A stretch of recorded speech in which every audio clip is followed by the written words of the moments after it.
So next we're going to look at what I'm calling a Mr. Man. I've started with a new file here. These characters are typically simple shapes. Here's a cube that would be an excellent starting point, but equally you could manipulate your cube into a different shape. For example, a triangle would be easy, S and then Y, something like that. Then of course you can scale that S and X if you wanted to make something, for example a sandwich as your character. It could easily be made into a sphere. I'll just undo all that. If I choose the modifier settings, I can add a subdivision surface modifier, knock that up a little bit and scale that up, and you can see that we've got these faces all around it that we'd be able to make arms and legs out of. Just for the moment I'll remove that modifier. So there's a few different options that you can go for, but the principle is always the same. We have the basic shape and we're going to make some arms and legs come out of the side and the bottom. Okay, I'm going to keep mine as a cube to keep it simple. So you might have to adjust some of the faces where the arms are. To begin, I'm going to go into edit mode and I'm going to press Ctrl and R, and I'm going to cut this cube in half by hovering over one of these horizontal lines, clicking once, clicking twice, and then if I get myself in a nice side view like this, so I'm going to press the X button on here, I will press the X-ray mode so I can see through these faces, face select, and then I'm going to click and drag over this half here. Make sure I've got all the faces I think I've got. Good. And then press X and faces. This means that I can now apply the mirror modifier and change its axis from X to Y. This means that I can now model on this side and it duplicates it on that side for me. So the next thing is to make the arm, and I'm just going to turn off X-ray mode so that I can see what I'm doing a bit more easily. And with face select mode still on, I'm going to choose this face here. I'm going to press I and inset a face. At this point, depending on your shape, you might need to scale it in the X or Y axis, or perhaps even move it up and down, so G and then Z, or X and Y if that's better for you. So you can have arms coming up out here, or maybe down here. So I think Mr. Men tend to be sort of here, don't they? Then I'm going to press E and extrude that out for the length that I think the arm should be. These are obviously very cartoonish characters, so what I'm going to do, I'm just going to help the arm get a better shape by pressing S and just narrowing it down to the wrist like that. I can now bring out a little hand, what I call a mitten hand, where we just have a wrist, and then if we make this bit a little wider, so I've just extruded that, extrude this one, and then S and X, something like that. I can now have a little thumb come out of here by clicking that face and pressing E, and perhaps just scale that down a bit, so pressing S and just drawing that in, and then E and S. We've got a very simple little hand there for our character. The leg is essentially the same, except obviously from a different face. I'll select this face here, I to inset, and you'll see now that because the face is not square, the inset isn't square, and so we do need to scale this in the different axes. So first S and then X to bring that in like that. So I made it roughly square, and then I'm just going to press S because now I can scale it more uniformly, and I'll go with something like that. And just the same as before, E, down to the ankles. If I then press S to bring them in, E down to the kind of bottom of the foot or the heel, and then I can click on this face here, press E and bring out the toes. I can shape this a little better, so now I'm going to switch to edge mode and just give the feet a little bit of a tweaking. So clicking this edge here at the front, at the sort of top of the toes if you like, and then press G and Z. There we go. And then at the back here I'm just going to press this very bottom one at the heel and press G and X.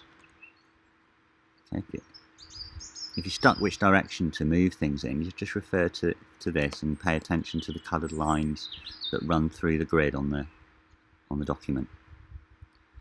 Okay, if you're happy with the size of it, great. If not, you know, we can move these things around. If I want to move make the legs longer, I could use vertex selection. So that I get all of the vertices that I need, I'll turn X-ray mode on, and then just click and drag a box over them. By pressing G and Z now, I can make that leg much longer or shorter, and then I'll turn X-ray mode off. And I've gone into object mode. I've just pressed tab to go into object mode to have a little look how it looks. And that's great, but what if we wanted these arms and legs to look a little bit more natural? You know, in the Mr. Men books, they've got quite rounded arms and legs and less robotic than this. What we would do is add a subdivision surface modifier. However, when I add it, you'll see that now my shape looks a little different. It's not quite so cubed anymore. But that's all right. We have got these rounded arms and leg, but we can do something about the overall shape. What we do is we go into edit mode, and it shows us our original cage, which is really useful because it means I can select edges that I want to be sharper and less curved. So what I need to do is select the edges that make up the kind of silhouette, if you like, of my object. So because mine is a cube, I'm going to get these 4 edges around here, which will create a sharper side of the cube. These 2 up here, which will create a sharp top. And finally, these 2, which will sharpen up these faces here and here. Notice that we haven't chosen any edges around here, or these ones. We don't need a kind of sharp middle. And we wanted the arms and legs to be rounder, so we're not going to sharpen up any of those. I'm saying sharpen, actually the term is crease, and to do it we go, once we've selected the edges we want to crease, we choose edge and then edge crease.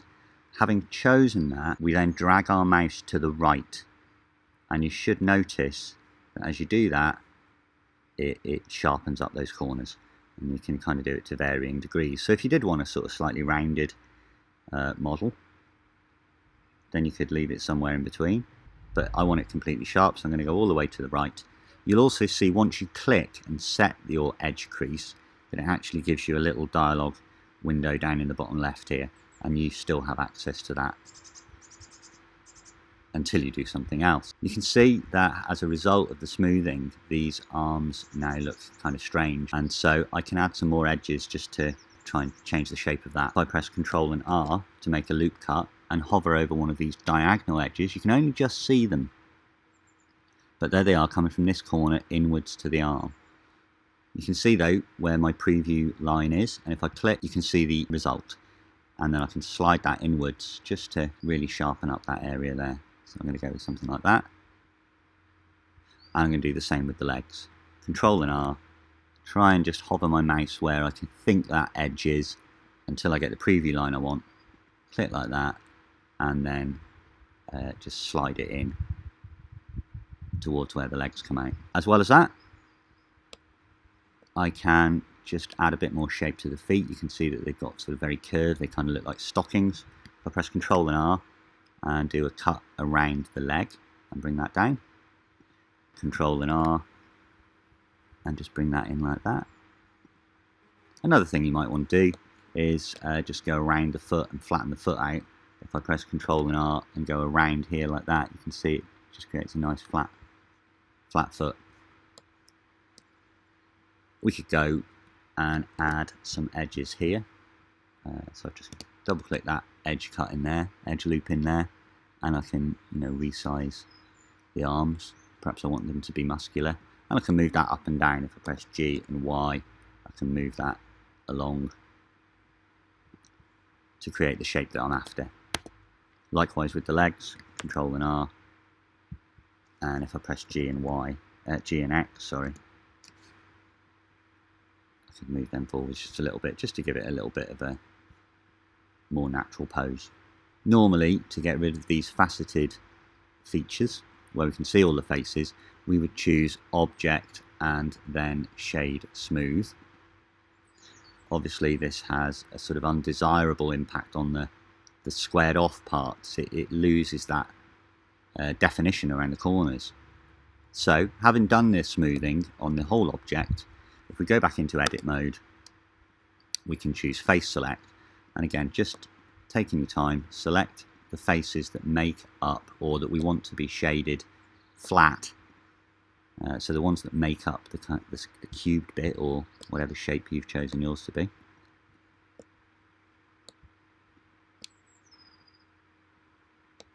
And that one there. Yeah. Okay. I can now choose mesh and choose shading and flat faces. So now what we'll see, if I go into object mode, that these are flat and well defined, whereas the arms and legs are smooth and more natural. And that is a useful way to create these kind of Mr. Man type characters. And of course we can add more detail when we come to texture this, which I will cover in a separate video.